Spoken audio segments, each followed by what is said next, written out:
Texas.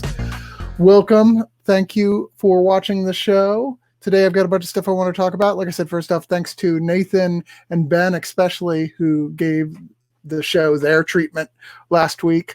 I enjoyed the brief time I was able to watch as it was going on. I tuned into the challenge round, which we're not having this week. First off, let me just say that straight off. But I think Nathan put together the challenge round with summer movies, and it was fun, if not mildly easy for an old summer movie fan like me. What? You're just mad because the one I put on that you had to do, you weren't good at. Just kidding. Anyway, first off, just a little bit of news. This has nothing to do with movies, but I did find it distressing. And this is an older news story, but I had never seen this before. Physicists at CERN, which is where the Large Hadron Collider is, say the universe shouldn't exist. That apparently there's supposed to be a difference between matter and antimatter aside from the electric charge, but they can't find one, and antimatter is so unstable, any contact with regular matter, they blow up instantly. And apparently when the universe was created, it created amounts of matter, antimatter, and at one point they were in the same place, and it should have just been destroyed immediately. And it didn't, and they don't know why. So maybe we are just a simulation after all, and someone didn't actually do a great job at the simulation. I don't know why. Does that make me feel better or worse? I don't even know. Better. Sure, why not? I'd like to believe that we've just reached the final boss is all right now. Trump is the final boss, and then we all get to, I don't know, wouldn't it be great if we get to replay? Okay, you did it. You're much better at it now. So good job. You got all the way to the end of the game. Now you get to go back to the beginning again with everything you know and start over. Be a different world. Might be a worse world, to be fair. There's a lot of people who take that knowledge and use it for evil. Nobody wants to hear me philosophize. Yes, this is exactly what that made me think of, Charles. That quote from Hitchhiker's Guide to the Galaxy. In the beginning, the universe was created. This has made a lot of people very angry and has been widely regarded as a bad move. Indeed. Well, so I wanted to talk about this 30 Rock reunion that I was very sad to see that indeed the only credited writer, although I wonder if this is just because they didn't actually list it on IMDb, is Tina Fey. Because nothing on that episode sounded like it was written by Tina Fey. It all felt like someone who was a casual fan of 30 Rock who said, we'll just write 30 Rock style jokes. How hard could it be? I don't know if you were even aware of this. It aired on, I guess, Peacock, which is NBC's new streaming service. And it's basically just a big commercial for NBC's new streaming service. Through the whole thing, it's I was embarrassed, and someone pointed out, what, they've done that thing before where they advertise something but then are like joking about it. Well, they weren't actually advertising something on the show though, like that bit with the Snapple. They weren't going, if you remember that on the show, they were making fun of product placement and then winking about it. This was a full hour of counting ads, which were over half the runtime, I think. That's not counting the time that are just the characters actually trying to sell the network or the network shows. Of this idea of them trying to put the show back together and get back in touch with each other. And because now the intern guy is in charge of NBC and he's all butthurt because they never responded to any of his Zoom gatherings. And it is really just them finding every possible excuse to throw in. But what about this whole new NBC Peacock streaming thing? I mean, literally at one point they go, well, what are the new shows that are going to be on it? He's like, well, let me show you. And then there's like 10 minutes of trailers for the shows, which are real shows, not made up shows. They're the real shows that are streaming on NBC soon. And then it comes back and they say with no irony, no sarcasm, no jokes, like, yeah, I wouldn't change a thing. Those all look fantastic. And I was just sitting there like, come on, man, what did they have on you guys? Or did they just drive a giant dump truck of money up to the front of your house? Because it made me like the show less because of it. Like the actual show, as it were. I'm not real happy about that. Not real happy at all. Den 1981X, and I'm sorry, I never can remember who. Everyone's got all these names that must mean something, and I don't know what they are. I forget who's. I think that's Dennis from Ireland. Hello, if that's you. I'm sorry if I got it wrong, but it says Mythic Quest has been my favorite of the quarantine specials. I hear, and that is on Apple Plus, I want to say, which I'm finding out more and more actually has a halfway decent lineup of some shows. Just I don't think necessarily the ones they thought were going to be their big hits. I keep meaning to watch Mythic Quest. They actually sent me a behind the scenes press log on so I can watch any of the Apple stuff, including stuff before it comes out. But most of the time I try and watch stuff on there, the streaming is just barely working. So I just haven't messed with it that much, but maybe I'll give it another try. I hear that is indeed quite good. And I believe that stars one of the leads from It's Always Sunny in Philadelphia. I've heard good stuff about that. Yeah, Matt says, I think they only credited Tina Fey by default as the creator. I believe that is true as well. I did read a thing that was on Slate that suggested that the entire thing was put together in replacement for NBC's regular yearly gathering of advertisers. They have this big party that they throw, and they usually put together a video for it starring a bunch of their current stars that's there to, basically y'all are under contract, and part of your contract is once a year you have to do this thing.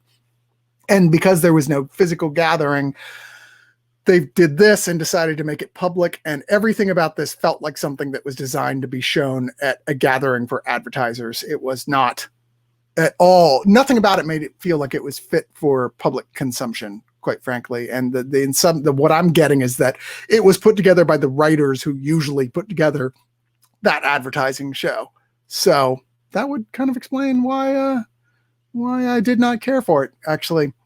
Anyway, so let's move on. I don't want to spend too much time on that 30 Rock reunion unless anyone has anything specifically they wanted to mention during it. I mean, it's nice to see those actors. It just didn't feel like Alec Baldwin was the only one who I felt like was his character at all. And even then, it was towards the end, he just looked sheepish as he was having to sit there and spit out these terrible marketing words. I know, I'm a cynic. What do you, this world, it makes me unhappy sometimes. I don't know. It is Dennis. So hi, Dennis. Anyway, I wanted to talk about Stephen King this week. And people are like, why in the world would you talk about Stephen King? There is nothing really happening specifically about Stephen King right now. There's nothing really big going on with Stephen King. Somebody actually asked me that. I said, why are you doing Stephen King? There's nothing about to come out, is there? I was like, dude, it's Stephen King. He is having this, like, probably the biggest moment right now of his career. Like, everything is coming out with Stephen King right now. Like all sorts of things, televisions, movies.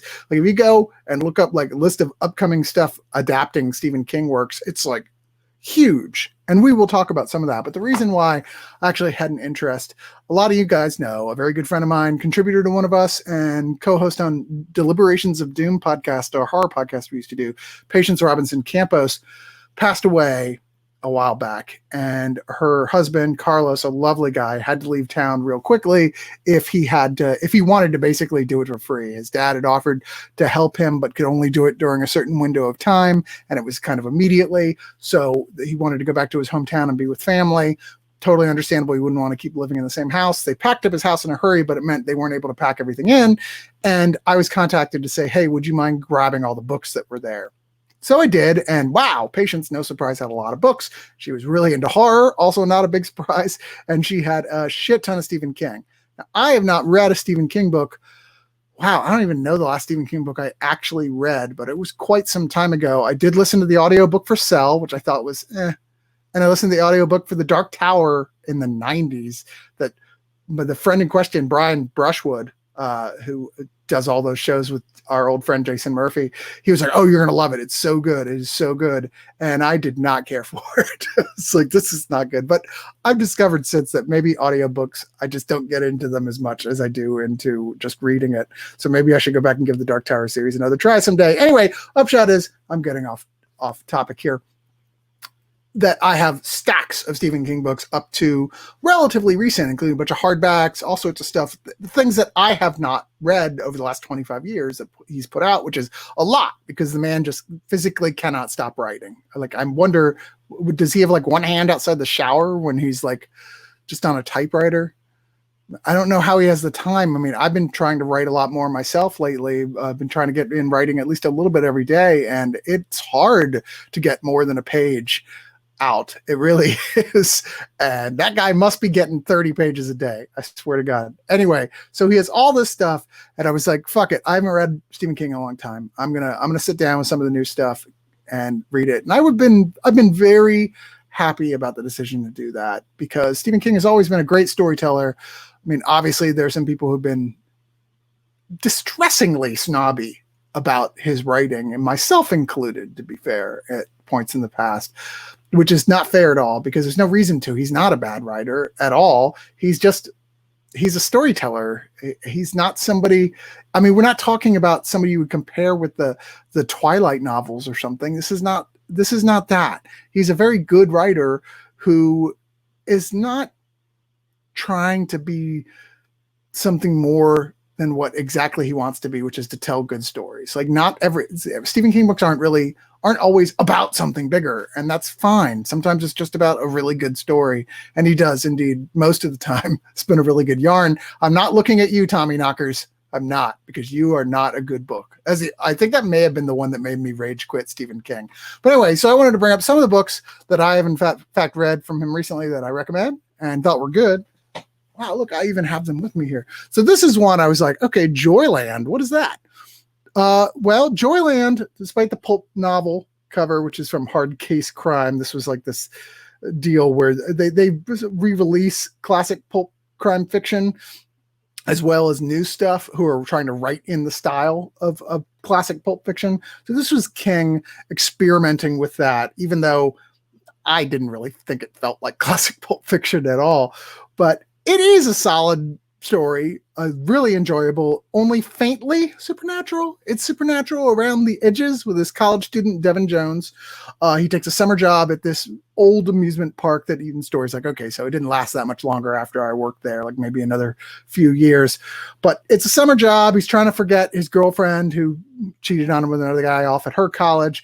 But he ended up becoming friends with this girl and her handicapped son who is dying and who has a little bit of the shining, although they never call it that, and getting into this mystery of this girl who had been murdered long ago at the park and what the connection might be to other girls who've been murdered, and the rumors of her ghost haunting this one attraction there. And this is the first one of them that I picked up. And I picked that up because one of the things I'm writing right now is very much about a haunted attraction ride at a theme park and things associated with that. So it kind of made me go, okay, I want to see that. I want to see Stephen King's version. That sounds different enough. I'm not going to be worried about, oops, I accidentally ripped that off, which I don't feel like I did at all. Yeah, I recommend it. It's not,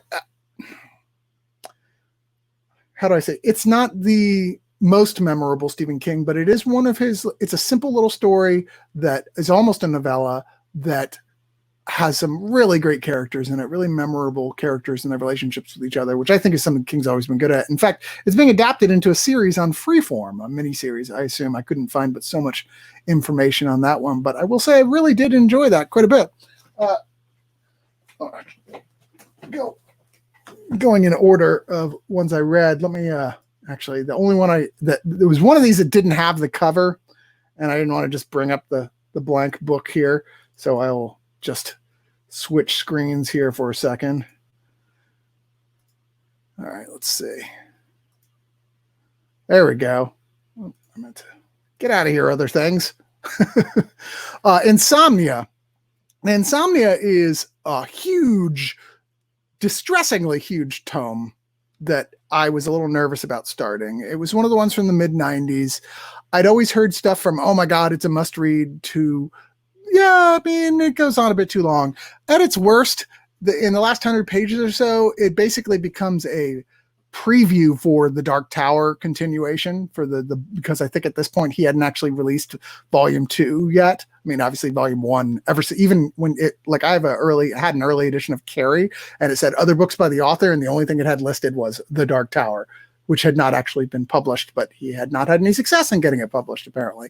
So that was his way of trying to get it published, which for the longest time was totally unavailable, but every book would always have it on there. So us King fans would go crazy trying to figure out, how do I get the Dark Tower? Anyway, like I said earlier, when I finally read it, I was not crazy about it.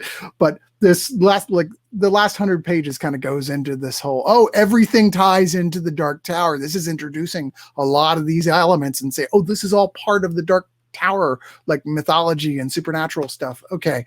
But it's not enough to pull you away from it completely. It just kind of wish they released an edition for those who don't care about the Dark Tower. Here's the version without that in it. It's this old guy. He's very old. And he is living in this town where this guy he thought was nice, who used to be really nice, who lived there, this guy and his wife, well, he's seen this guy sort of start to go crazy with rage. And one day his wife shows up just beaten to shit and with her baby literally hanging off of her. And he's like, oh my God. So he gets the guy basically separated from her and manages to convince her to put herself into a place that will help her and will help her get away from him. And from there, it kind of eventually goes into he starts having insomnia, as the title goes. He starts having trouble staying awake. And as it goes on, he starts hallucinating, and then the hallucinations come more and more thick. And then he starts to become aware that he's seeing auras and seeing, people's souls attached to them and what have you, and starts realizing that, wait, this is not hallucinatory. This is real. I don't even feel tired anymore. And starts to realize that he also is kind of a psychic vampire, except in this version that doesn't actually hurt anyone when you do it. You can suck energy out of them and it doesn't do any harm to them, but it helps him quite a bit. And he's actually getting younger, and he meets this other a woman his age, who turns out has it too. And that all ties into, of course, powers that are watching down of good and evil. And this is an important fight because in some level it reflects some shit in the Dark Tower world. Guys, I don't know. I don't barely remember the Dark Tower, but for those who have read the Dark Tower and like those and have not read Insomnia, that's one I would read. So next up, Mr. Mercedes. Now I know there is a television series of this. I have not watched it. I was surprised that this one I was not as crazy about as I expected to be, because I love mystery detective novels. This is another one. In fact, all the books I'm going to talk about are about, like, his newer books. They're all about old people. I don't know why he writes a lot about, like, people. Well, because he's old now, probably. He writes about people in their 50s and older now. And it's this guy who was a killer who had drove a Mercedes into a whole crowd of people waiting for jobs in a jobs line, killed a whole bunch of them, and then got away. So that was the one guy that this one detective never caught, Bill Hodges. And he's still kind of mad about it, even though he's been retired for a while. And he ends up getting drawn into the world when Mr. Mercedes sends him a message like, haha, never caught me. Are you going to kill yourself or what? Or that's basically what it adds up to. And that just pisses him off. So he's like, okay, I'm going to catch this guy. And he has a team of other people. And it has a pretty shocking character death in the middle of it at one point. But overall, it was a little by the numbers for me. I thought it was good, but by the numbers is definitely how I would describe it. I like the character of Bill Hodges. It's also, if you've watched The Outsider, it's the one that introduces the character of, and now I'm blanking on her name, but the character of the sort of autistic profiler who comes into that show about halfway through. And she's first in this one, and she's very different. I haven't read The Outsider, the actual book, but in this one, she's different from how she is on there for sure. Anyway, moving on. I read Lisey's story. Okay, so what is Lisey's story? I had heard from someone that this was their least favorite Stephen King book, so I was a little reluctant going in, but then I was reading a lot of critics think it's the best thing he's ever read. Stephen King thinks it's between this and that JFK assassination one, what is it, 1160-something, 63? Anyway, that he thinks either one of those are the best things he ever wrote. So, wow, okay. And Lisey's story, I think the reason why it's as popular as it is because it's the most experimental thing I've ever read by him. It's done from the point of view of this character who was married to a very famous author, and he has died already, but the author in question had come from a history of really serious, fucked up child abuse. And she starts realizing that he escaped that abuse by his ability to literally physically go to a sort of astral realm place that itself can be incredibly hazardous and is tied into various things in her life. And meanwhile, there's a guy who's obsessed with her husband's books, who is stalking her and threatening to kill her if she doesn't give him all of his remaining papers. And a lot of this is King going through her just remembering things. I mean, the first half of this book is back and forth between just old memories of his life, things that they did together, and then her peeling through his old paperwork, which is okay. I gotta admit, like, until I got to the halfway point, I was having a hard time pushing through this one. But once we got through there, I thought it was pretty darn good. But certainly, like I said, the one that he most was playing with form and trying different things. The last one, I'm reading Desolation right now, but this is my favorite of the ones I've read of the new ones. Duma Key. Now, I've strangely not read an awful lot about Duma Key, of people talking about it generally, and I'm surprised. And it may be that, well, first off, this is one of his books that does not take place in Maine or that part of the world. It takes place in Florida, which is very odd for Stephen King. Apparently they've got a house down there. They go down there sometimes in the winter, and they've been going for 8 years. And he said, when he wrote this, I felt like I've got enough of a feel for the place now. I can write books that are here. And this ain't Carl Hyacin or something. It's this, once again, old guy who got in an accident at work, lost his arm. His head was damaged as well, where he couldn't talk. They didn't think he was going to make it, but he slowly started to recover. But he couldn't do his job anymore. His wife left him because he was having part of the condition is he would just have these rages of anger, and he wouldn't even remember really exactly what happened, and she couldn't take it anymore. He decided to pack up and go to Florida. He found this place to rent on this one of the most deserted islands down there. Only had a few houses on it, from this very old rich lady who lives on the island. And immediately when he's there, he says, well, I'm going to, take up a hobby. I used to draw a little bit. I'll start drawing, and finds that, wow, I'm really good at this, until finds he's really amazing at it, where the few people that he gets to know around the area, when they see his stuff, are like, holy shit, dude, you got to call an agent. This is incredible. And he's very much in doubt about it. Well, it turns out that said power is connected in some way to the island itself, and a curse that has been laid on the island by some sort of ancient power. It is always abstract about what exactly the origins of this power is. It's insinuated that perhaps it goes back to Greek times on some level by a name that's associated with it. But even that is just, you have to draw your own inferences. It doesn't really matter, though. It turns into quite the thrilling yarn, if you will, of him trying to figure out, what is this power? Where does it come from? How can I protect my family from it? Once again, this also features a really shocking, distressing death in it. More than one, I would say. But I enjoyed the hell of it. And maybe it's because my mom lives in Florida. I go down there and spend time with her sometimes. I have some connection with the feeling of Florida and old people. Anyone who's been to Florida, that not Fort Lauderdale, probably does. Anyway, so let me put this up here. Hold on.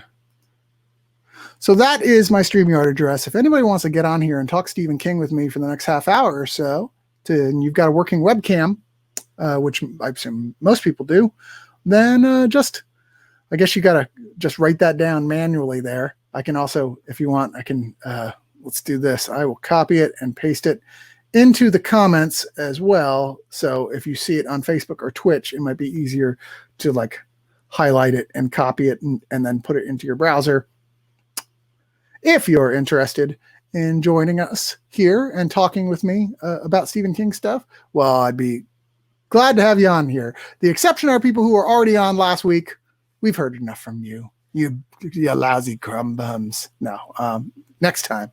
But I do have other stuff here. Let me pull back up my info sheet. There we go. So I want to talk a little bit about, first off, some of the stuff to expect soon from Stephen King. There's some, in terms of not what he's written, but in these adaptations, as I mentioned when the show kicked off, there's an awful lot of stuff that is on the way from Stephen King in movies and in television show adaptations. And a lot of it sounds really interesting. There's been so much lately. Obviously, Chapter 1 and 2 were huge hits. The Outsider, which I thoroughly enjoyed on HBO, was one of the biggest hits HBO has ever had. that's crazy, right? Because you're like, I didn't hear that many people talking about it. Numbers don't lie, man. They said, yeah, that was a monster hit for them. So much so they were like, can we do a sequel series, please? And King's like, I didn't write a sequel to that. And they're like, please. Nobody really knows what's going to happen there. Anyway, so some of the things that I thought were interesting is Hulu, and if it's something here that y'all know about has been canceled or you have new information about, then please speak up because I'll put it on the screen and talk about it as well. First off, Hulu has picked up The Eyes of the Dragon. This was the book that he wrote. Oh my goodness, what was it? He wrote it with, was it Peter Straub? I thought he wrote that one with Peter Straub. No, maybe he didn't. I'm thinking of The Talisman, but they're very closely tied together. It was a kind of a straight up fantasy novel from Stephen King, which I thought was an odd thing, unexpected thing. You don't expect Stephen King to do a straight fantasy novel, but all of it was also sort of this long planned lead up to things that were eventually going to become The Dark Tower, but I do remember it being quite good. Hulu doing adaptation about it, everything about it screamed, yes, this seems like a thing that would make a good television show. Could see that. The Institute is being made by the people who did the Mr. Mercedes show. I've not watched the show, can't talk about that, although I do love Brendan Gleeson, so I've come close to watching it on a number of occasions. But The Institute, a lot of people have told me, is the best Stephen King book in like 20 years. That's the most recent thing he had published. I'm looking forward to reading it. I just don't have a copy right now. I certainly will. If I find a cheap one, get my hands on one, that will immediately go to the top of my list of things to read. But I've heard great things about it. Not surprised with all the buzz about it that that's going to get picked up. Unclear where that's coming out. Maybe the same place Mr. Mercedes was on. Was that Freeform too? I don't know. Jerusalem's Lot, which was a short Stephen King story that is if I remember correctly, was a prequel to Salem's Lot, is being made on Epix, being called their Chapelwaite. And this one's starring Adrian Brody and Emily Hampshire, who played Stevie on Schitt's Creek. His vampire mythology, I mean, you start with Jerusalem's Lot, you can lead into Salem's Lot. You know, I mean, it's built-in stuff right there. You can see why that would go the way that it does. Joyland, the book I mentioned earlier, is on Freeform. Lisey's story is one of the biggest ones that are coming out. There was so much positive press apparently about it that I missed completely, obviously, that J.J. Abrams said, I want to adapt this. It's being adapted by Pablo Larraín, who I remembered a second ago. Who was the producer of A Fantastic Woman, which won the first Chilean Academy Award for Best Foreign Language Film, and he co-directed, let's see, he did No and Jackie. Sorry, it took me a minute. I wrote this down earlier, and then I don't know what I did with my notes. Very unprofessional. I suck. Anyway, that's coming out. That's starring Julianne Moore, Clive Owen, Joan Allen, Dane DeHaan, Sung Kang, who's from Fast and Furious movies, and Jennifer Jason Leigh. That's on Apple Plus. And I was like, wow, that's a hell of a lineup for a book that definitely is going to be a miniseries adaptation that's not going to go on forever. Sleeping Beauties, which is one that he wrote with his son, not with, I believe that wasn't with Joe Hill. I believe that was with Owen Hill. That is being adapted by AMC, but that one seems like the last talk about that was all the way back in 2017. So I'm not really sure if that is going to still happen or not. But I've heard great things about that, actually. It got really strong reviews. One of the books I never expect somebody writes something with their son, their child. It's going to be one of their standout things, but people are saying it was terrific. And I don't know why I had any doubt, really, because one of the things I also read was Joe Hill's Full Throttle collection, his most recent short story collection. And that's called that because the story Throttle is in it, which is sort of a new take on Duel.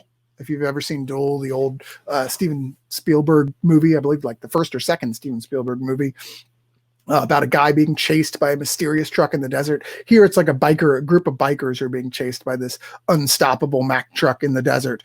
And Joe Hill and Stephen King co-wrote that together. Yeah, I would actually watch a series out of that. Anyway, The Stand is coming on CBS All Access. Much has been said about this already, of course, because people, for some reason, I say for some reason, I think The Stand is one of the most overrated Stephen King books. And that's partially because you spend like almost 1,000 pages getting to one of his crappiest endings, like one of the worst endings he ever did. Like, I think the word Deus Ex Machina was created, the expression, for The Stand. I'm not crazy about it. Even the last miniseries that they did of it in the 90s, 80s, I can't remember anymore, had a great first episode and the rest of it was just meh. Part of it is like, I'm not a religious guy, and The Stand gets so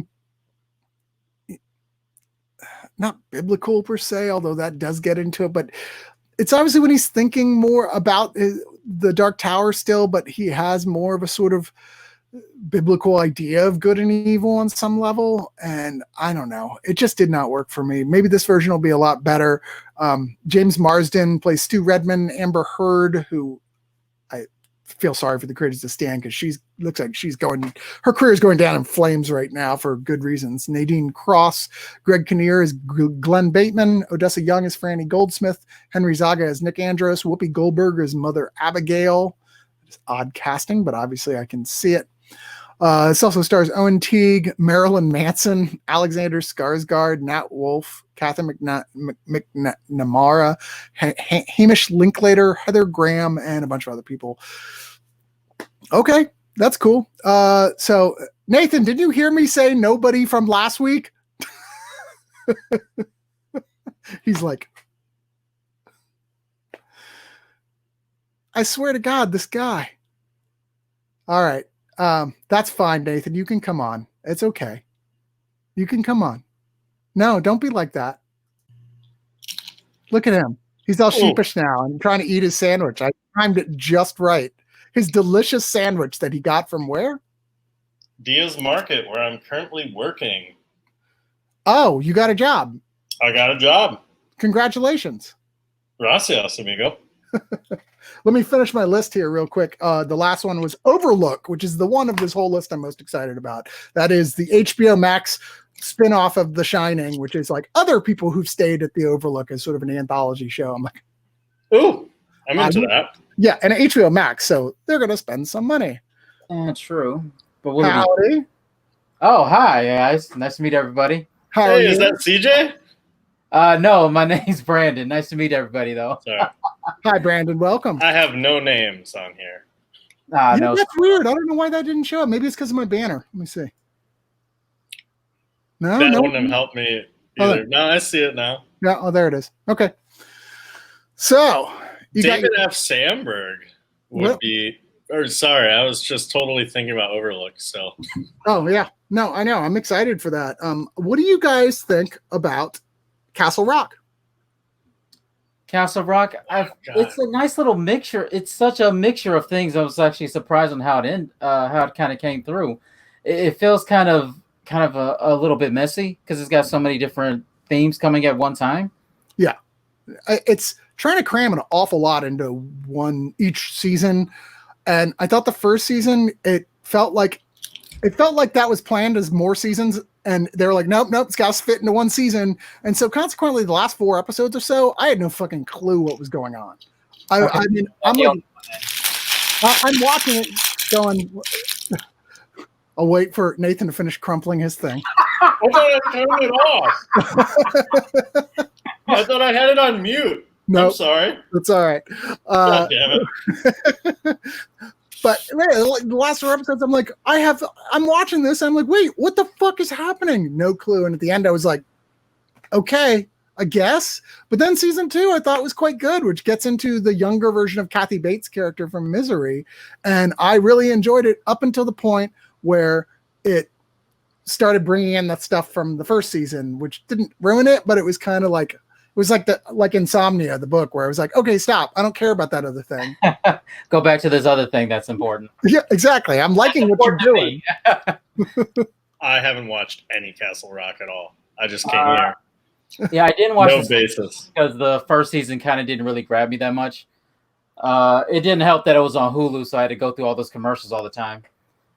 I can't tell if you're recommending it or not recommending it, Chris. Are you recommending it? I'm recommending the second season. Okay, so now, do you have how much of the first season do you have to watch to really get into the second one? No, It's hard to cry. Oh, okay. Yeah, I don't think you would have to watch any of the first season because the elements in the second season that tie in just they feel like oh, that's setting up something for the next season more than they feel like you missed something, you know. Are they only 3 seasons deep yet? They haven't even put out a third season. No, I don't even know if they've announced if there's gonna be a third season. So, how did it end? Did it feel like a finale of the series, or just something that felt like a little bait for season 3? I mean, it's an anthology show, so every season is kind of like, and that's, you know, that's all you get. I guess Castle Rock is a better name than Stephen King verse. That's true, and also you're like.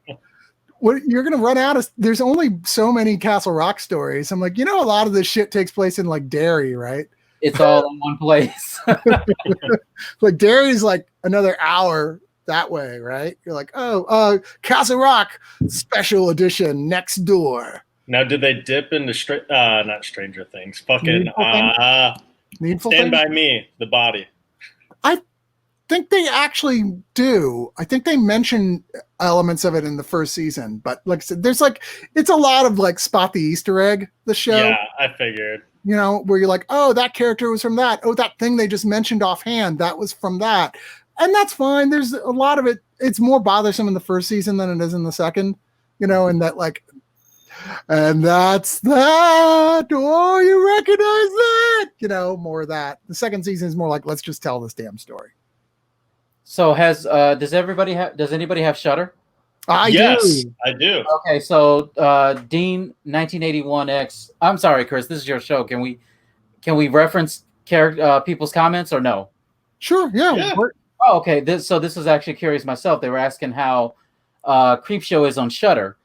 Mm-hmm. Does it feel like a reference to Stephen King at all, or is that anything? I enjoyed it when I saw it. I will say that there was a show the same time I was watching, which was, I want to say on Netflix, called 1 Minute Mysteries, which is also a horror anthology show. That no one, huh? Tell me it's 1 minute. No, it's not. Oh, okay. But I mean, it's based on that concept of like the 1 minute mystery, or not 1 minute mystery. I can't remember what it was called. It was something like that, where it was another horror anthology show, but the idea is it's based on maybe it's like one sentence horror. I can't remember. But anyway. There's only 26 seconds left of this. And I have so many questions. Anyway, the show that no one was talking about was so much better than the show everyone was talking about, Creepshow, where it was like, wow, we should all be watching this one on Netflix you've never heard of. That was like super ridiculously inclusive and had great acting and really creative stories. And Creepshow is doing Creepshow. It's like, if that's what you want, that is what you're gonna get. Really silly, really super like flush with color in that sort of like super oversaturated way that Creepshow is.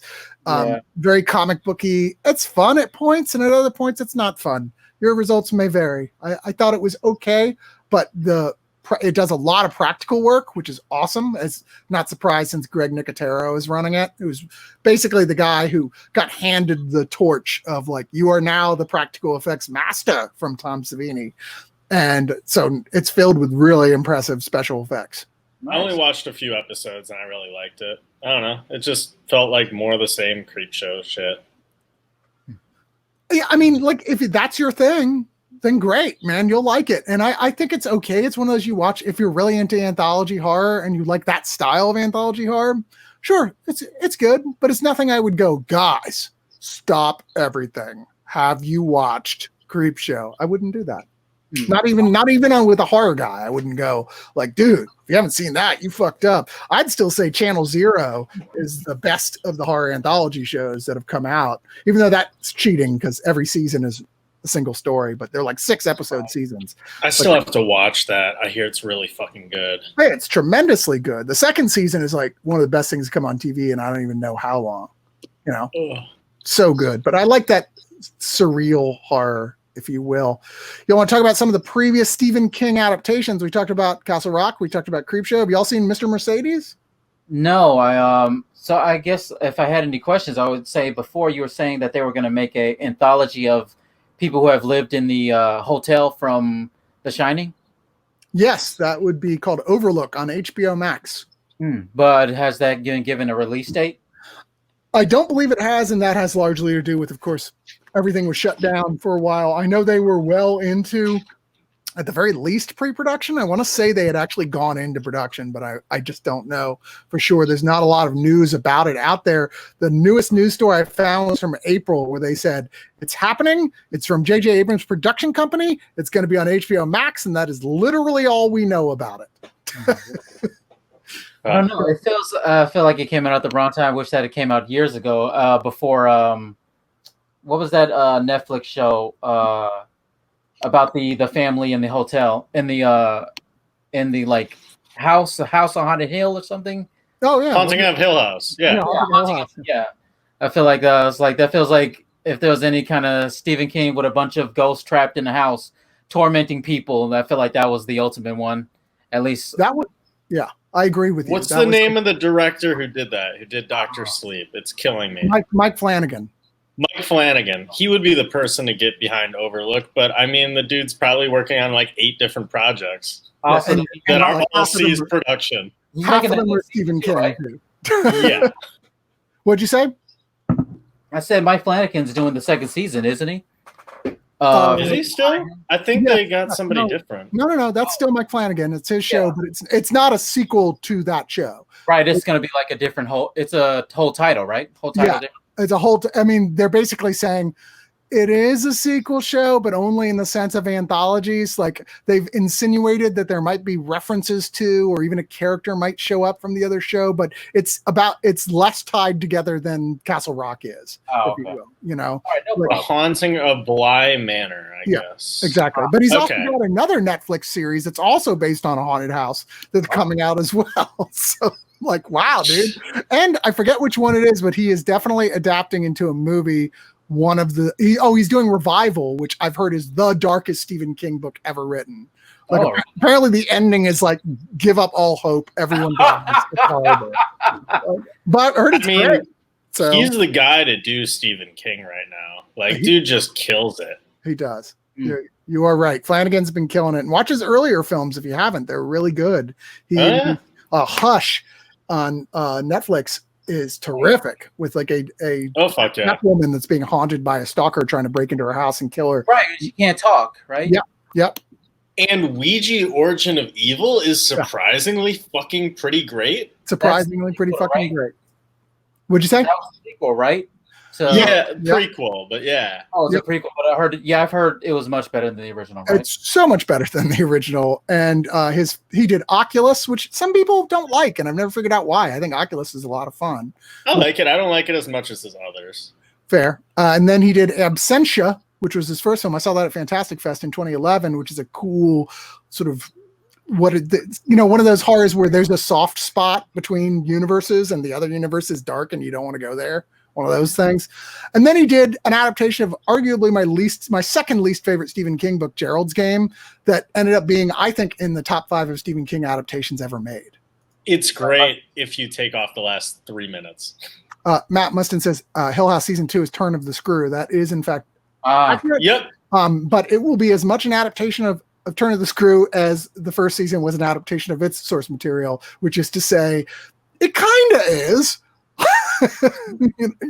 He's making. They're all going to be family members, right? I don't know. No one knows, but I am looking forward to seeing what he does with that. Certainly, I'm trying to see what the name of the other show was that he was working on, and I am just not seeing it anywhere. But I know he had been announced with the second. I just had a Midnight Mass and the Midnight Club. Yeah, it's one of those. I don't remember which. But something midnight. Yeah, something with midnight in the title. He's doing a 10-episode adaptation of 10 to Midnight, the Charles Bronson movie. I would watch it, man. So would I, actually. So Nathan and Chris, let me ask you both a question. So we've talked about adaptation. So how about his original books themselves? What is that one book that you feel like you could read over and over without thinking? Of Stephen King's works? I mean, the one I've read the most is The Shining. I've probably read that 4 or 5 times. But I found the last time I read it was like less than a year ago, and I went, I know this too well now. The way it is with like a song that you used to love, but you overplayed it to the point where literally it's just kind of ruined for you now. You can't get those same feelings from it anymore. What about you? That way. What's the name of the short story collection that has Shawshank Redemption and The Body in it? Stand By Me. Isn't it Different Seasons? Different Seasons, I want to say. Yeah, I think so. Yeah, that's the one that I find myself gravitating towards mostly. Mainly because I'm fucking ADHD and hardly manage to spend any time at all to sit down and read. I always find myself being like, all right, well, I could knock this out in a couple hours. Dude, lately, I've just been like, I can't wait to go to bed because I'm so into reading that I'm like, okay, it's time for bed. Now I get to read. And some nights it's like a half hour, rarely. And other nights it's like, there's a night the other night I read for 4 hours straight. Didn't even realize it was like almost 4 a.m. I was like, fuck, I got to go to bed. But yeah, I mean, I've been like on this, like I said, this King trip, and like I've been reading one after another. I got a stack of Stephen King books right now that are this tall of stuff I have read already by him in the last month and a half. You know what's kind of funny with me is that as many books as he's written under his original name, my favorite kind of books have been the ones that he wrote as Richard. I forgot his last. When he went under that pen name, used to be called Richard. Richard Bachman. Richard Bachman, which is funny because my favorite book is the one he did as Richard Bachman. I never even knew that it was a Stephen King thing until I actually researched him. Which one? Desperation. Oh, okay. See, I didn't know that was under Bachman. I didn't think that was under Bachman. That's the one I'm reading right now. But I have an edition that's listed as Stephen King, but it may have been a later re-release. How far in the book of Desperation are you? I don't want to ruin anything. 79 pages, I believe. And I just started it last night. So I'll shut up then. But there's it has, I don't want to ruin anything for you, but I think out of any book that I've read, it has the most interesting take on God. Okay, interesting. It right off the bat started freaking me out because it's like evil, overbearing small town cop, and I was like, oh, this is gonna fuck with me, isn't it? Shit, you know, because that does scare me. But apparently, did you know there's a mirror novel to it called The Regulations? That's the one that was written by Richard Bachman. Oh, you know what? Let's see. Or I should say was credited as Richard Bachman since they're both Stephen King. But yeah, The Regulators was its parallel universe novel where it's the same. Most of the characters exist in the other reality, but with different circumstances. Yeah, let me see. Yeah, I'm going to go grab some coffee. Yeah, you're right. It was, let me see. Yeah, but I'm enjoying it so far. I keep wanting to call it other words that start with D, of which there are many. But right, in 1996, he did do The Regulation under Bachman. Right. Yep. But yeah, I'm liking it so far. Once again, somebody forgot to put their mic on mute again. Clearly, as everything was very loud coming from Nathan's phone. So, Chris, since we're doing Stephen King, compared to Joe King, Joe Hill, I'm sorry, his name, his son. How do you feel his writing compares to his father's? Oh, there's no doubt that when you read a Joe Hill novel, you can feel the influence of his dad. I mean, if you gave me a Joe Hill book and said this was Stephen King, I wouldn't really doubt you. It's not exactly the same by any stretch of the imagination. I think Hill's a great writer. I really enjoy his stuff, but they both feel like they have that same style of, I figure out what's going to happen as I write it. I don't plot it ahead of time. You know what I mean? Noise. But okay. So what about? Did you see the adaptation from Hill's book on the sequel to The Shining? I'm sorry. Can you say that again? What was the sequel to The Shining? What was that called? Oh, Dr. Sleep. Yeah. Dr. Sleep. What did you enjoy more, the film or the movie? I actually enjoyed the book more. I read the book I actually bought the book right when it came out. Like I had it set up for day of release delivery because I was a huge fan of The Shining. That was the first new Stephen King I had read, and I don't even know how long, and the only one until just recently. But only because I was like, yes, I've got to read this sequel to The Shining. And I was like, I mean, maybe I was one of those people who was a little overexcited about it, but I was like, it was fine. But then I thought Flanagan's adaptation was masterful. I thought it left out all the stuff that didn't work and added stuff that did. But I will say that he spends too long in the actual Overlook in the movie version. I think it has too much to do with the Overlook for me, especially compared to the book. I wish I wish it gotten more into the people Danny's against. They were such a kind of a fascinating thing. They kind of vanished really quickly, except for the main villain. Yeah. But I don't know. Something about the ending didn't kind of grab me either. I like the ending of it. I will say, I think that and this is coming a lot from me having read just recently his more recent stuff, that it seems clear he got better at ending stuff. Because when I was, younger, reading all his original stuff, which I read everything up to Gerald's Game. I read every book he wrote up till that point. And I was always like, man, this guy just consistently cannot stick the landing on these things. Even on some of his best books, you're like, it's great until it's not, Got a lot of. I actually found that I like the way rough. how the chapter 2 ended of it more than I actually like the way how the book ended. I'm in the small minority on that, but I guess you're in the same minority. But I'm the same way with I thought The Mist, which literally just the kind of cops out in the book. The movie actually gives it a real ending, which Stephen King himself was like is such a hardcore ending. Yeah. I don't like either, but I need to revisit the Mist adaptation by Darabont. I really enjoyed it quite a bit. I mean, I can see why a lot of people may kind of have problems with that. People are kind of expecting the more these days are expecting the more, how do I put this in kind words? The more sugary ending, where everybody goes off into the sunset. You kind of don't expect the 70, 80 vibes of, can we curse on this?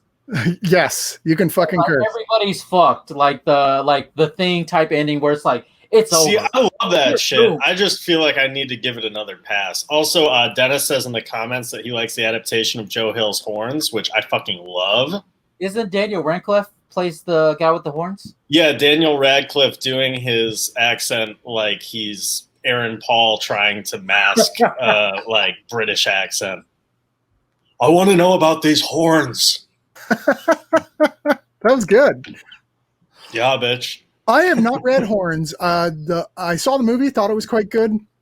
I've not read The Fireman by Hill. I've heard that's quite good as well. Although that's one of those ones that you're like, Jesus fucking Christ, it's like that big. It's huge. Are you serious? Wow. Yeah, it's gigantic. And then I read Heart-Shaped Box, and I thought that was pretty good.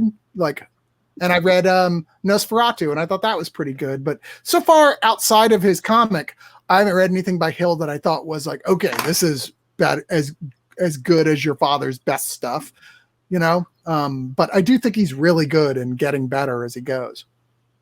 How is the book, Christine? I've only seen the movie, and I fucking love the movie. I love the movie too. I like the book.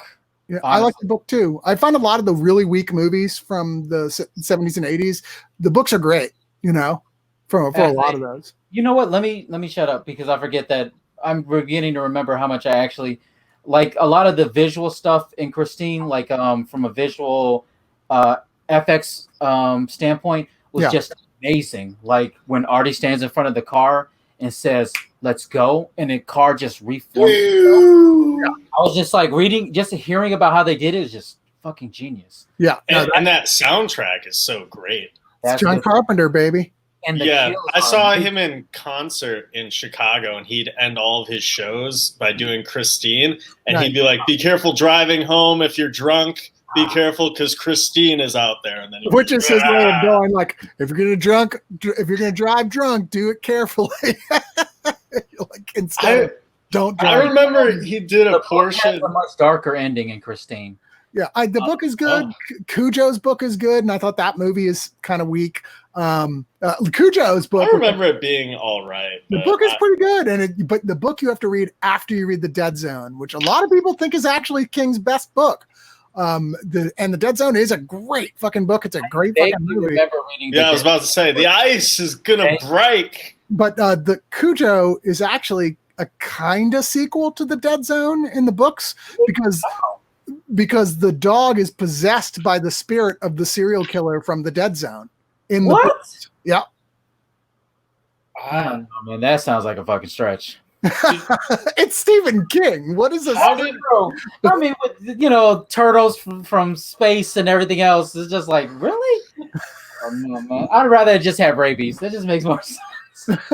How did you guys feel about that newest Pet Sematary? Because I had heard like early buzz, like "fuck yeah, this is incredible," and I watched it and I laughed through most of it. I've heard terrible things.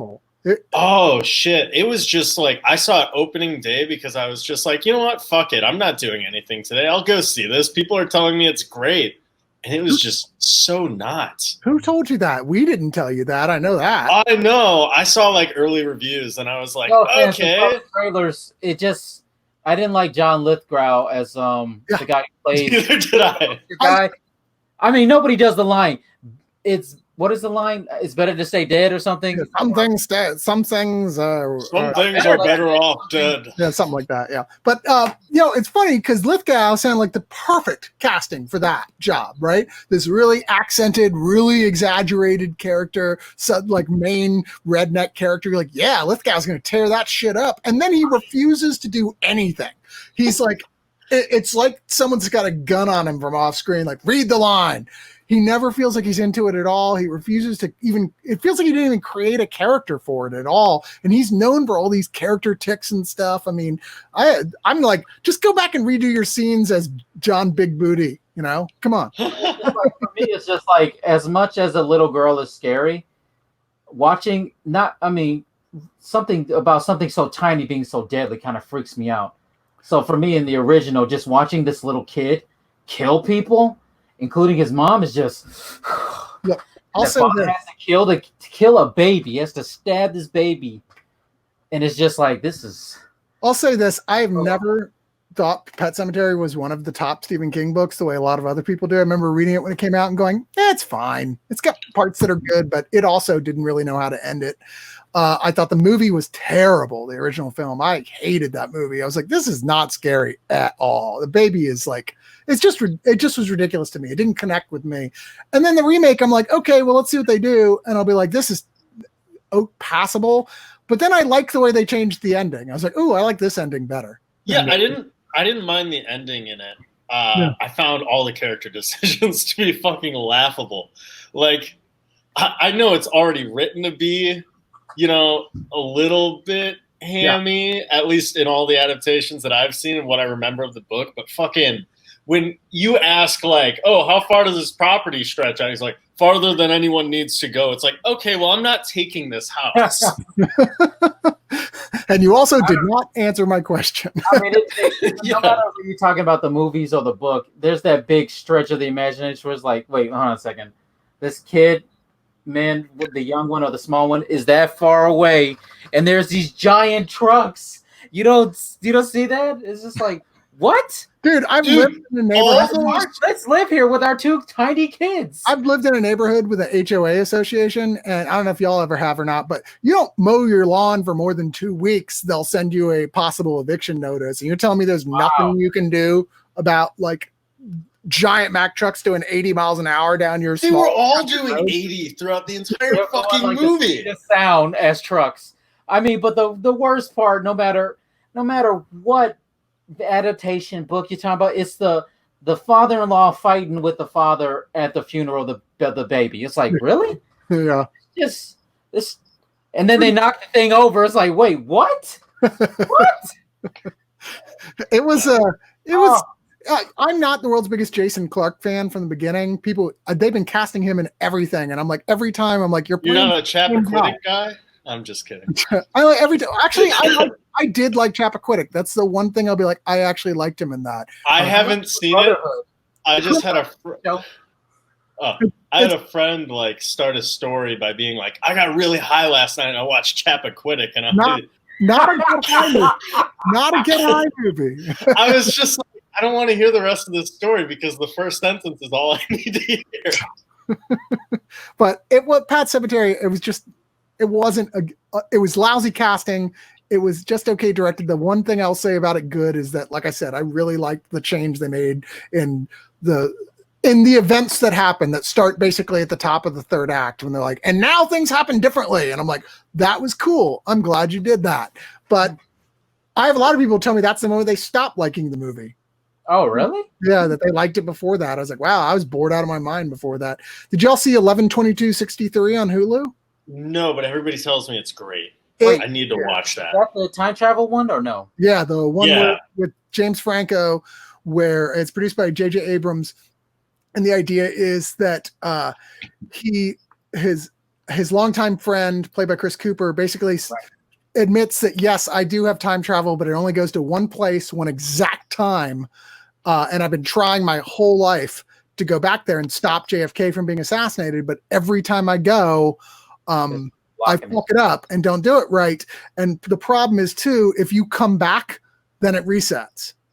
So you can't ever come back if you get done what you want to get done. I think I've seen the first episode. I think the biggest problem, not there's a problem with the film, but I think the thing is that it's like a year before the assassination or whatever, or is it? I think it's like a year. Yeah. Yeah, so he has to wait out that whole year before he can try to stop the assassination. Right, but I mean that's not necessarily a bad thing. You got to gather your resources. I mean, it's no simple thing, right? Yeah. But I think I would list that in the top 10 King adaptations across the board. I've not read the book yet. I'm going to. I have that now. I've heard, like I said, King thinks, but it's between that and Lisey's story of the best thing he ever wrote.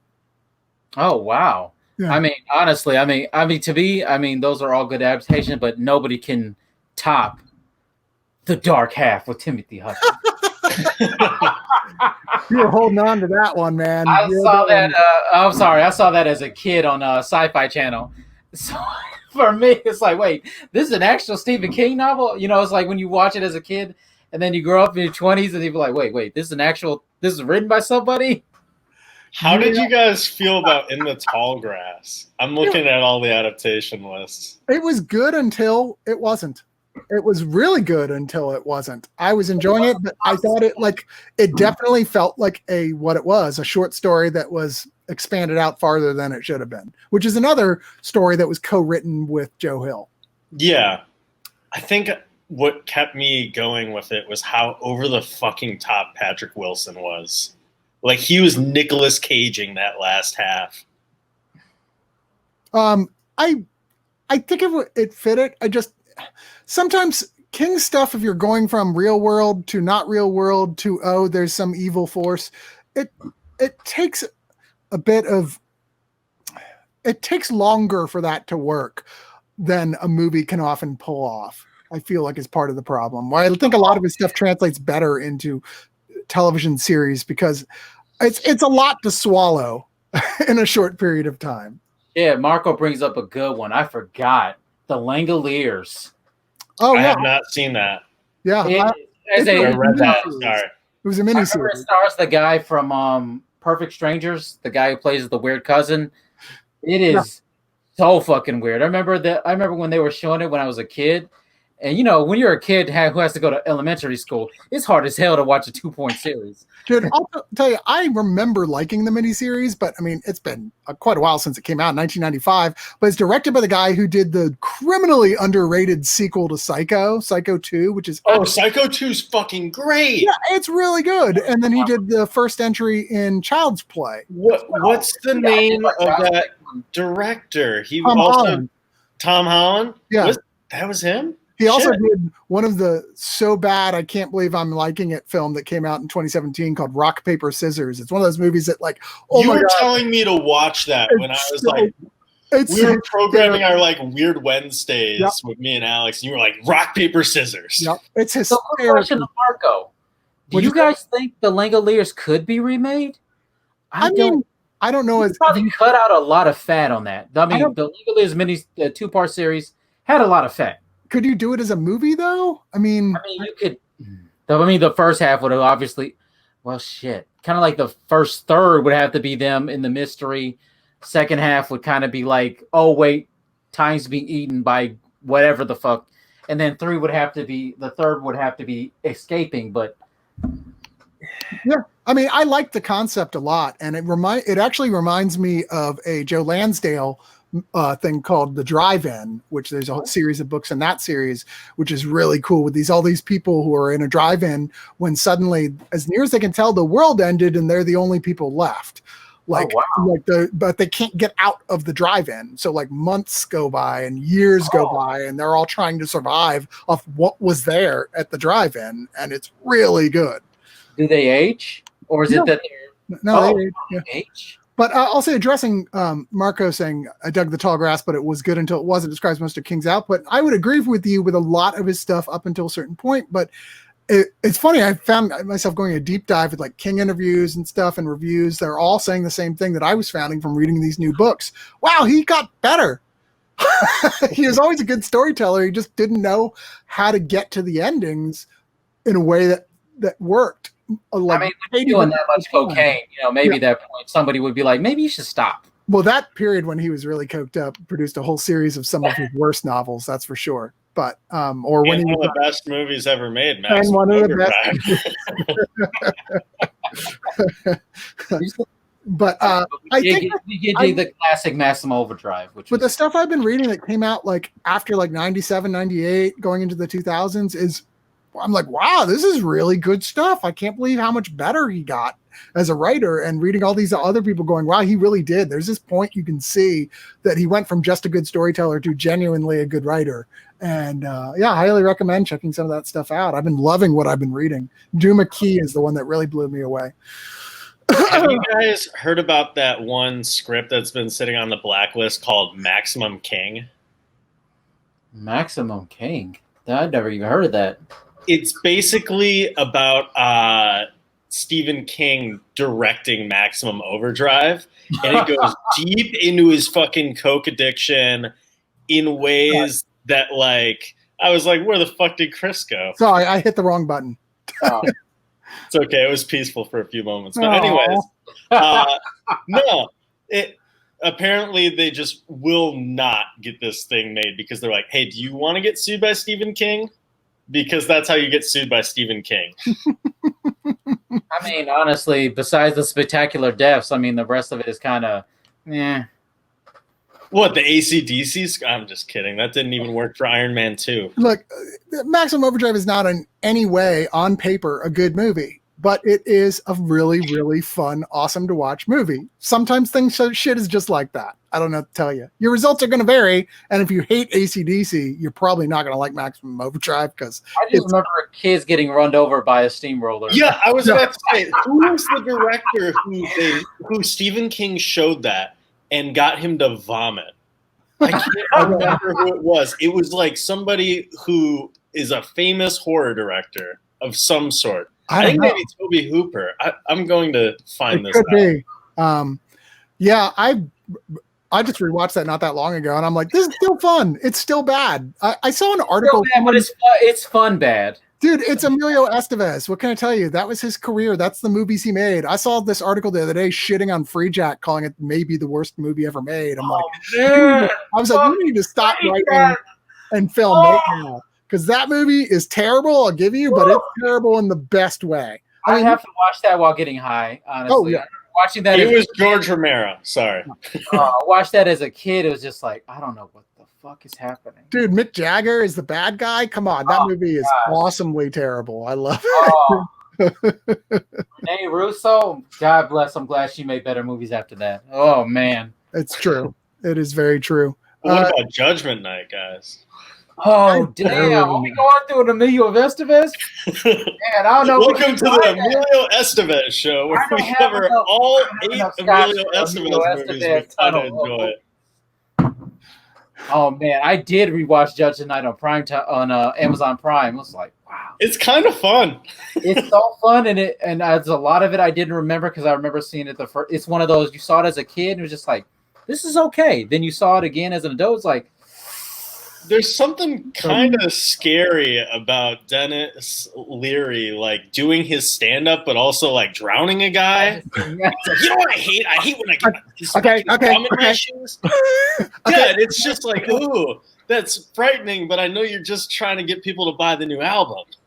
So back on topic, Marco says once again, Marco, obviously, I think Marco and Dennis are the only people watching. So he had soft spot for The Night Flyer. I'd never seen that till recently, but a leading role for Miguel Ferrer, who's great in there, died tragically young, and it's like a really corny Stephen King story, like vampire story. Even he really hates it, and it's a solid adaptation of it. Like, wow, that was not bad.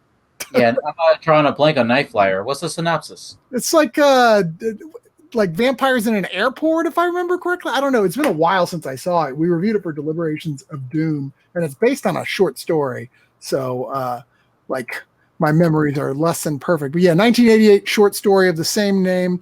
With the guy's a tabloid reporter.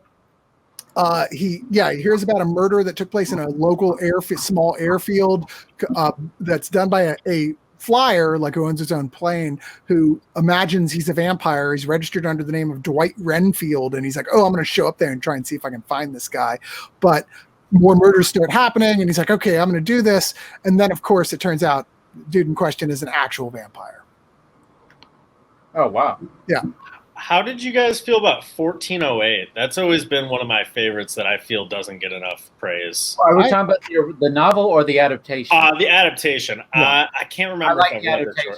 I've not read it's not a short story. It's a novel, 1408. Is it not? I thought it was a short story. No, it's a full book. But I have not read 1408. But I think the adaptation is really solid. I rewatched that one recently too, and I don't think I liked it quite as much as I did the first time in the theater, but I still went, no, that's really solid, man. Did you watch the unrated or the theatrical cut? Because the unrated cut adds an awful ending. I may have watched the unrated the second time. Because, like... There's the depressing ending, and then there's the kind of... I'm sorry, you're right. It was a short story. My mistake. No. It wasn't even that it was depressing. It was just kind of stupid. I don't remember like the difference, but I might have talked about it then. I watched so many movies. If it was more than 6 months ago, I'm like, I remember the faintest of details now.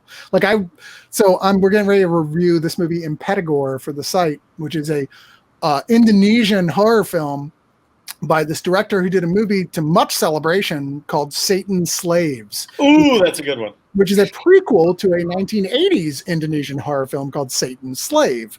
Although you don't have to have watched that one to see to understand his prequel. But it was one of those like, oh, well, I loved Impetigore. Spoiler, we haven't put our review out yet, but I thought it was great. I was like, wow, this is really clever, cool stuff. And I'm like, man, I should watch Satan's Slaves. And I start watching it, and I'm like, holy shit, I watched this like less than a year ago. And I really like it, but I just forgot. I had a similar experience with Cronenberg's Rabid. Yeah. Where I was just like, I couldn't believe that I forgot about a movie that I watched where a woman pretty much has a dick coming out of her armpit. Yeah. Wow. Yeah. Yeah. I was just like, it took me to like an hour 20 where I'm like, I watched this last year. Used to happen to me all the time in the heyday of video stores, because I would always form a relationship with whoever worked at a video store. I'd be like, what do I have that I can trade to these people to get free rentals from? Because otherwise I'm not going to have any money, right? So I'd always find something that I could trade. And I always ended up with like lifetime free memberships at cool video stores. And I'm very successful with multiple ones with that. But anyway, so I'd rent stuff. I'll be right back. Sure. I'd rent stuff every third day. I'd be back in the store with another stack. Like, yep, watch those. Time for the next stack. I want to watch everything that's ever been made. And sure enough, all the time, I'd get something home. I'd be 20 minutes in and go, wow, I watched this like 2 months ago. Just forgot. I'm just glad I have Letterboxd at this point, because that at least helps me keep my brain on straight once I mark them off. Oh, that's fair. I usually think of one of us as my Letterboxd. I'm like, oh, I just got to go back and look and see if we reviewed it or not, because I review almost everything that I watch. But sometimes every once in a while you watch stuff on your own and then you're like, fuck. I already saw that shit. I still got stacks of stuff I want to see that are out there. I mean, I've lately been trying to catch up on movies, and there's so many movies along the way that you hear about and people go, that was good. And then you forget, and then you never seek it out again. Yeah. You totally forget about it. Right. So I've started going, okay, I'm gonna start writing that shit down and what streaming service they're on so I can catch up on said movies. And that's been really helpful. And like for a while, I was like so deep diving into trying to catch up on TV shows or rewatch TV shows. Look at you, still got Blockbuster copies. I don't think you're gonna have to pay a late fee on those, dude. I don't think so either. But yeah, what two are they? Yeah, what are they? I have the old Xbox Dark Watch. I don't know if you've ever played this with the where you play as a cowboy who gets turned into a vampire. That sounds fucking up my alley. And the other one is Pariah. I remember playing this, and at the end of the game, I was like, "That's fucking it. The game sucks." So I never turned it back to Xbox. Turned it to Blockbuster as revenge.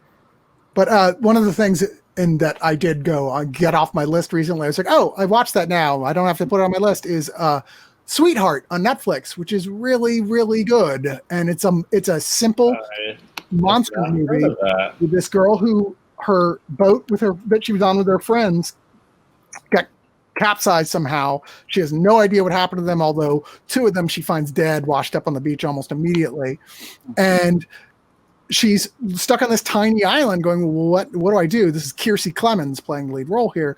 And it turns out there's some monster that comes out of the sea at night and is hunting her. So she has to figure out how to survive and what this thing is. And it's really good and intense. And if you like, it's a very straightforward monster movie. Just the setting is a little odd, but man, it's really solid. I'd seen a lot of people put it on their best of the year list for last year, and highly recommend it. It's on Netflix. It's a good time. Adding it to the list. I keep finding myself doing like random double features. Like I just watched Heathers and World's Greatest Dad back to back, which has a great through line theme of just ultimate darkness and teenage suicide. Man, I'll tell you, I remember some people I know loved World's Greatest Dad. Like I loved it. And it was my least favorite movie of the year when it came out because I was like, really? This is too bleak even for me. I can't take this, man. This is just unrelenting, cynical bleakness with no point. It's just like, haha, look at you. I made you sad. I was like, fuck you. Was there at least any kind of humor to soften it? Oh yeah, there's a lot of humor. I highly recommend it. I mean, let me rephrase that. Is there some lighthearted humor, or is it all dark humor? Which is fine for me. It's a mixture of the two. I mean, if you find it funny how fake people can be at times. The humor is very cynical and bleak. So you're only going to find it funny if you really, really are a misanthrope already. I'm looking at you, Nathan. Thanks. I highly recommend it. It is a darker than dark comedy. If you've watched Bobcat Goldthwait's films that he directed, it's one of the films he directed that are all just overwhelmingly cynical and dark.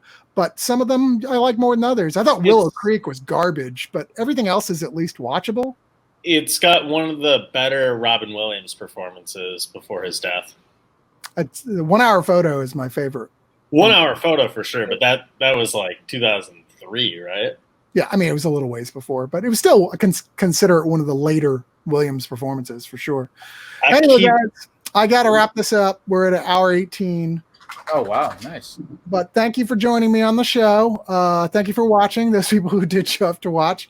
And next week, I have no idea what's happening next week yet. Next week, you're going to let me and Ben take over again. No, you guys just have your own show or something. Jesus Christ. Tron Legacy show. Y'all are giant hands. Oh, no. More than me. Is that what the whole podcast is going to be about? How Tron Legacy is the best? I'm not on that one. That's for damn sure.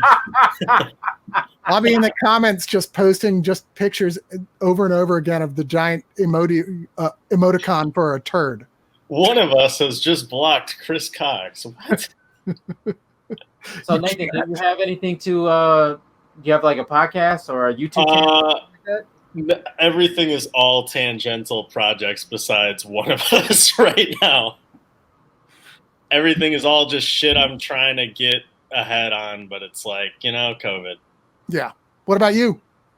Me, I kind of just make tunes and edit video game footage that I make on my YouTube channel. If y'all want a good sandwich, go to Dia's Market on Justin Lane. I can make you the best fucking BLT you will ever have. I knew someone would show their boobs on this show at some point. What's your YouTube channel? Oh, it's you just type in my username, Emily Ninja.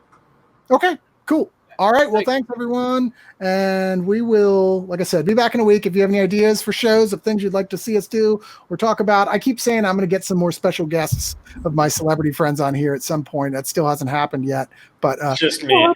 It's just, you don't count. you're beautiful, but you're not a celebrity guest. I don't know what to tell you. But well, I keep saying I should call Barbara Crampton and try and get her on here. Maybe I'll do that. I don't know. We'll see. It. But thanks so much, everybody. Good night. Good night.